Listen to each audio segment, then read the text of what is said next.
क्या आप लोग भी कमर दर्द से बहुत परेशान हैं? क्या आपको भी उठते बैठते हुए कमर का दर्द परेशान करता है या चलते समय बहुत दिक्कत होती है? तो आज इन सभी सवालों का जवाब देने के लिए हमारे साथ हैं हमारे स्टूडियो में doctor Piyush Kumar Singh, senior orthopaedic surgeon, Felix hospital. Welcome sir, welcome in our Felix talk. Myself doctor Sheetal, clinical consultant, Felix hospital. आज हम डॉक्टर साहब से जानेंगे ये लोअर बैक एक आखिर क्या चीज़ है, किस वजह से होती है। सर आज आपसे जानना चाहेंगे कि ये कमर का दर्द आखिर होता क्यों है, किन किन वजहों से? अच्छा, तो मोस्ट कॉमन कॉज जो बैक पेन का है वो मैकेनिकल है। Mechanical means bad posture. Okay. जो भी हमारी दिनचर्या है इसमें हम लॉन्ग सिटिंग, लॉन्ग ड्राइव, कुछ हैवी लिफ्टिंग, तो सबसे बड़ा कारण ये होता है, इसकी वजह से हमारी मसल्स में स्ट्रेन आता है। तो मोस्टली पेशेंट्स में हमारा जो बैक पेन का कॉज है वो बैड पोस्चर की वजह से है।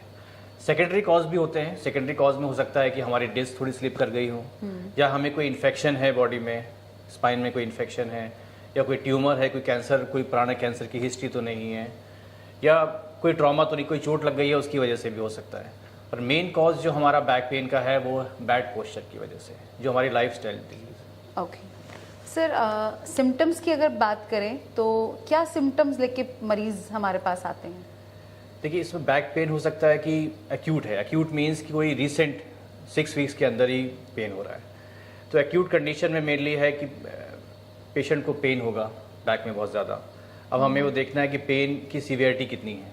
तो वो माइल्ड भी हो सकता है, मॉडरेट भी हो सकता है और सीवियर भी हो सकता है। वो पेन कोई हमारा रेडिएट तो नहीं कर रहा है लेग्स में, तो उसके कॉज अलग है। मेन चीज़ तो हमारा डल एक्टिंग पेन या सीवियर पेन, या वो रेडिएशन तो नहीं है, ये चीज़ मेन सिम्टम लेके आता है। सिम्टम्स के बाद बात करेंगे सर कि आखिर कौन से लोग होते हैं जो रिस्क फैक्टर पे होते हैं? देखिए, रिस्क फैक्टर पे मेनली पेशेंट्स हैं जिनका थोड़ी लाइफ स्टाइल बहुत हैवी है, कोई वेट लिफ्ट उठा रहे हैं, या कोई जिनका वेट ज़्यादा है, ओबीज पेशेंट हैं, तो या प्रेगनेंसी के दौरान उन लोगों का वेट ज़्यादा होता है तो उस टाइम उनमें बैक पेन होने की संभावना ज़्यादा है। अदरवाइज मिडिल एज पेशेंट जिनका हेक्टिक लाइफ स्टाइल है उनको बैक पेन ज़्यादा रहता है। ओके। ओल्ड एज में बैक पेन हो सकता है, उसकी कॉज अलग है उसका, जैसे कि कोई ऑस्टियोआर्थराइटिस है, जैसे हमारे नी में ऑस्टियोआर्थराइटिस होता है तो बैक में भी ऑस्टियोआर्थराइटिस हो सकता है। तो उसकी वजह से ओल्ड एज में नी में बैक में पेन भी हो सकता है। ओके। डायग्नोसिस की अगर हम बात करें तो क्या ये सिर्फ एक क्लिनिकल डायग्नोसिस है या कोई डायग्नोस्टिक भी हमें जाना पड़ता है? देखिए, मेन तो क्लिनिकल डायग्नोसिस है, पर उस क्लिनिकल डायग्नोसिस को कंफर्म करने के लिए हमें कुछ इन्वेस्टिगेशन करने पड़ते हैं। पर अगर कोई एक्यूट पेशेंट है, कोई नया बैक पेन में आया है, 1-2 दिन से पेन है, तो ऐसे केसेस में हम नॉर्मली इन्वेस्टिगेशन नहीं करते। ओके। अगर किसी को मेडिसिन खाने के बाद भी आराम नहीं है, या हमने फिजियोथेरेपी कराया उसके बाद भी आराम नहीं है, तो सेकेंडरी स्टेज में हमारा बेसिक जो फर्स्ट स्टेप इन्वेस्टिगेशन है वो है एक्सरे। तो एक्सरे में हमें दिखती है बोन्स की क्वालिटी में कुछ प्रॉब्लम तो नहीं है, या बोन में कोई फ्रैक्चर तो नहीं है, ये सब चीज़ हमें एक्सरे में दिखेगी। पर मेन टेस्ट हमारे बैक पेन का है एमआरआई। कोई डिस्क निकल गई है तो वो एमआरआई पे दिखेगी, कोई नर्व में कंप्रेशन है तो वो भी एमआरआई पे दिखेगा, कोई इन्फेक्शन तो नहीं है, कोई ट्यूमर तो नहीं है, रेयर कॉजेज जो भी हमारे होते हैं वो सब चीज़ एमआरआई पे दिखते हैं। तो मेन टेस्ट हमारे बैक पेन का एमआरआई है। ओके। सर अगर प्रिवेंशन की बात करें तो किन चीज़ों का ध्यान रखना चाहिए कि बैक पेन ना हो? देखिए, प्रिवेंशन के लिए बेस्ट है लाइफस्टाइल चेंजेस। ओके। तो लाइफस्टाइल चेंजेस में क्या है कि अगर हमारी लॉन्ग सिटिंग है तो हमें 1-2 घंटे के बाद थोड़ा सा वॉक करना चाहिए, और रेगुलर एक्सरसाइज बहुत ज़रूरी है। तो जो जिसकी भी मसल स्ट्रेंथ, बैक की मसल स्ट्रेंथन रहेगी तो उसको बैक पेन की प्रॉब्लम इतनी कॉमनली नहीं रहेगी। तो फिजिकल एक्टिविटी, एक्सरसाइज होना बहुत ज़रूरी है, साइकिलिंग, नॉर्मल वॉकिंग, तो ये करेंगे तो प्रिवेंशन बैक पेन इतना इजीली होगा नहीं। ओके। सर फिजियोथेरेपी का कितना रोल है बैक पेन के लिए, कि अगर उसके ट्रीटमेंट में फिजियोथेरेपी कितना अच्छा काम करता है? फिजियोथेरेपी का अच्छा रोल है।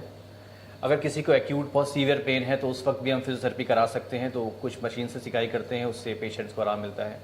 और क्रोनिक लॉन्ग स्टैंडिंग भी अगर किसी को है तो हम उसमें मसल स्ट्रेंथिंग, बैक की स्ट्रेंथिंग एक्सरसाइज सिखाते हैं। तो अगर वो रेगुलर बैक की मसल की स्ट्रेंथिंग एक्सरसाइज करेंगे तो फिर उसको पेशेंट को बार बार बैक पेन होने की संभावना कम हो जाएगी। तो फिजियोथेरेपी का एक अच्छा रोल है, हमें करना चाहिए अगर किसी पेशेंट को बैक पेन है।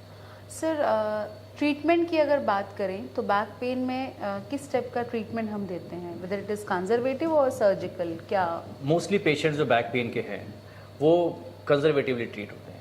80 to 90% पेशेंट्स अगर उसको कोई सीवियरिटी नहीं है तो वो मेडिसिन से और फिजियोथेरेपी से ठीक हो जाता है। तो मेडिसिन में नॉर्मली हमारी एंटी इन्फ्लेमेटरी मेडिसिन चलती हैं। अगर किसी को पेशेंट को रेडिएटिंग पेन है, लेग्स में पेन जा रहा है, तो उसके लिए न्यूरोपैथिक पेन की भी मेडिसिन चलती हैं, साथ में फिजियोथेरेपी कराते हैं हम लोग।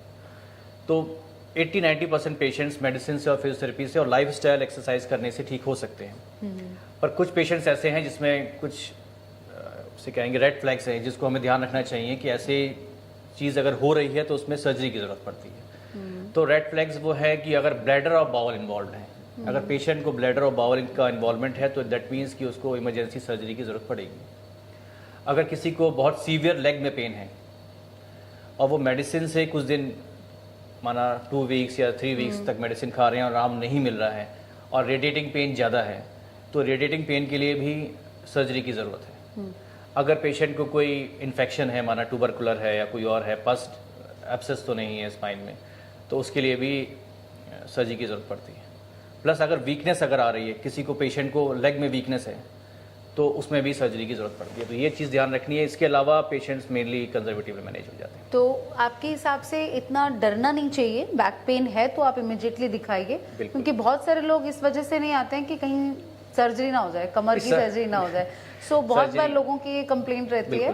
तो सर के हिसाब से कि आप जितना जल्दी आएंगे उतना अच्छा डायग्नोसिस आपका, जितनी जल्दी ग्रिप कर लेंगे आपका ट्रीटमेंट स्टार्ट हो जाएगा एंड कमर दर्द से आपको राहत मिल सकती है। जैसे कि डॉक्टर साहब ने बताया, फिजियोथेरेपी का बहुत अच्छा रोल है। फिजियोथेरेपी हम करवा के आपके बैक से आपको मुक्ति दिला सकते हैं बहुत आराम से।